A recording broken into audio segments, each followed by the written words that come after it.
guys, welcome back to another video, and today's video I got another one of these 10 deck ideas kind of videos. Last time I did one of these was back in August, so I'm now doing another one here for the October 2019 format since it is October 1st. But yeah, so again, I'm going to give you guys 10 decks for just to give you guys ideas of what to build or play for this format if you guys don't know what to play at all.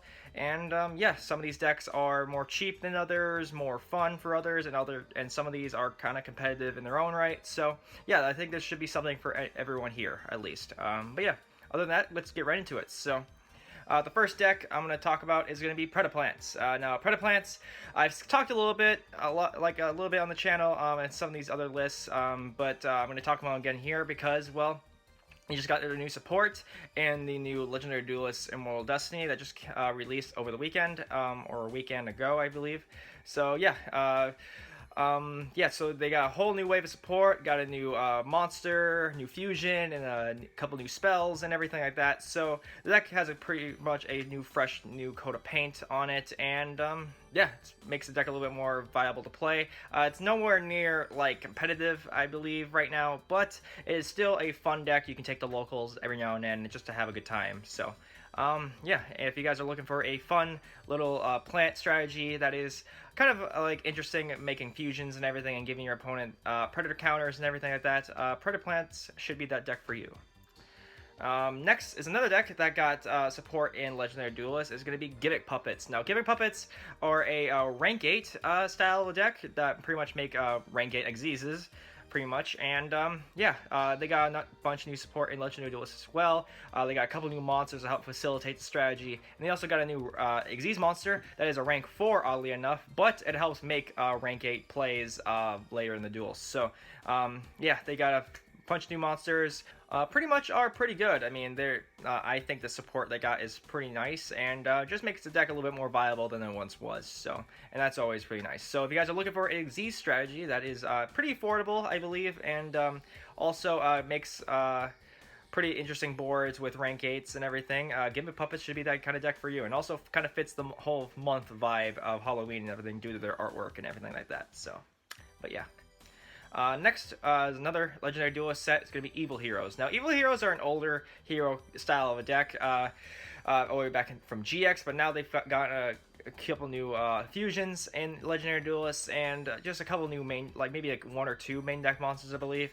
But yeah, this deck actually pluses a lot from like a hero lexicon and everything like that, so you can use all the previous hero cards that have come out in the past in this deck as well to help facilitate the strategy and just make it more consistent and everything like that. So yeah, I like it a lot. I think it's going to be kind of one of the more competitive decks. Maybe we'll see where it goes. But yeah, it should be pretty interesting to see where this deck goes from here. But it is, I will warn, is one of the more expensive decks on this list because a couple of their cards are short prints in the set.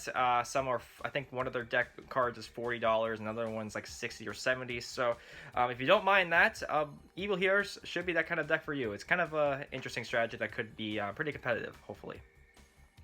Another deck that's pretty interesting in its own right is Red Eyes. Now, Red Eyes are on this list solely because they got a new card in the Gold Sarcophagus tin a couple weeks ago, and yeah, not much else needs to be said about Red Eyes. It's a pretty interesting dragon strategy, and it's kind of a nice deck to coincide with Guard Dragons. I mean, since Guard Dragons help any dragon deck, you might as well throw it in the Red Eyes and everything. So, and it makes Red Eyes more competitive than it really is. So, it's nowhere near a like regional or competitive deck, but it's just another one of those decks that you could just take the locals and just have a good time.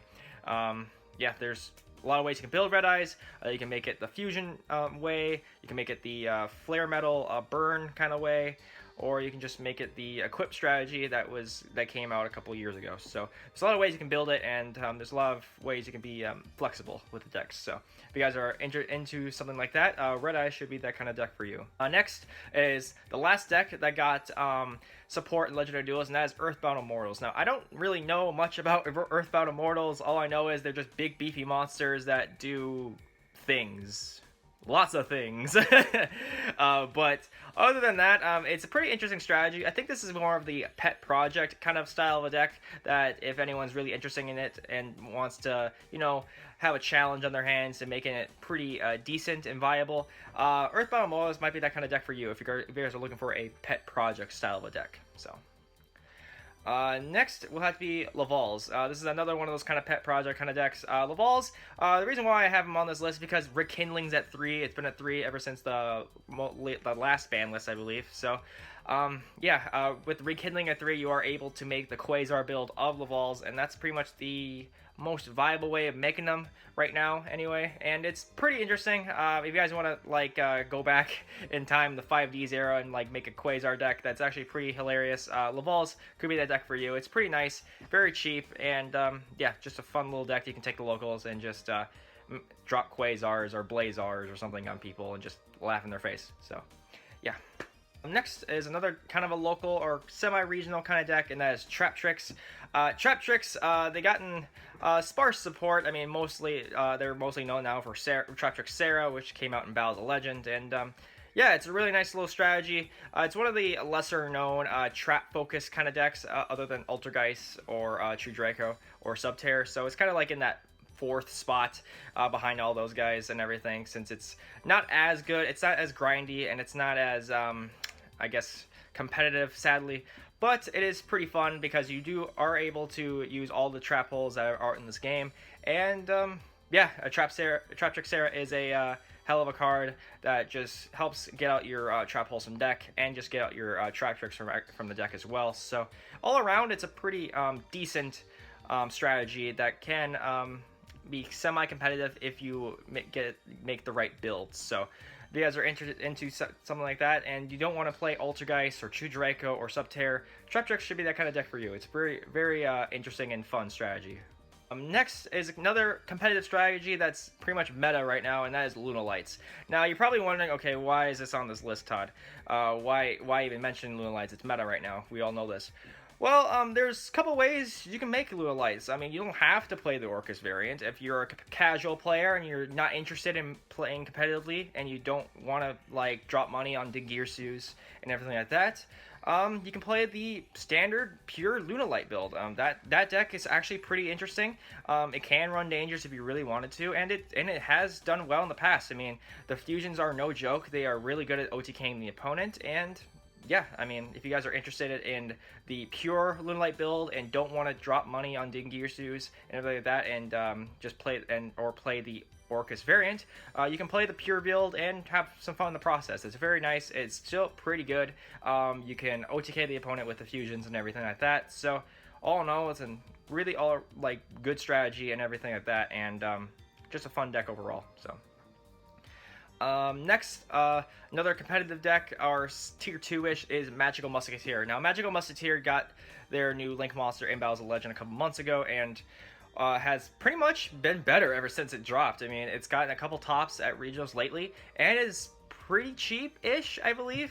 I don't know where the prices of most of the cards are right now, but I believe it's a pretty cheap strategy to make and everything like that. So, and it's a going second strategy as well. So basically, you're going to be going second and plussing off of your opponent's plays, because their Link monster pretty much, I think it's like searches or something, like cards to hand up to the number of monsters your opponent controls or something like that. Don't forgive me if that's the wrong effect, but I think that's what it does.